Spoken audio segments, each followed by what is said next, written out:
শেখ হাসিনার বক্তব্য ভারত অনুমোদন করে না।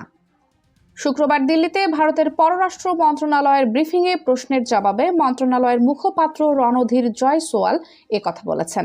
তিনি বলেন, ওই মঞ্চ থেকে যা কিছু বলা হয়েছে, বিশেষ করে বাংলাদেশের বৈধভাবে গঠিত সরকারের বিরুদ্ধে, তা ভারত সরকার অনুমোদন করে না।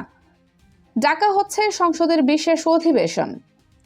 দেশের 23তম রাষ্ট্রপতি নির্বাচন উপলক্ষে জাতীয় সংসদের স্বল্পমেয়াদী বিশেষ অধিবেশন আহ্বান করা হবে বলে জানিয়েছেন সরকারি দলের চিফ হুইপ নুরুল ইসলাম মনি। সৌদি আরব, তুরস্ক ও পাকিস্তানের মধ্যে যৌথ প্রতিরক্ষা চুক্তি সই। গ্রিস উপকূল থেকে 2 শতাধিক অভিবাসী উদ্ধার, অধিকাংশই বাংলাদেশি। গণমাধ্যমের নিয়ন্ত্রণ নয়, সুস্থ পরিবেশ চায় সরকার, বললেন তথ্যমন্ত্রী। কাঠামোগত সংস্কার না হলে এই সরকারও স্বৈরাচারী হবে, বললেন নাহিদ ইসলাম।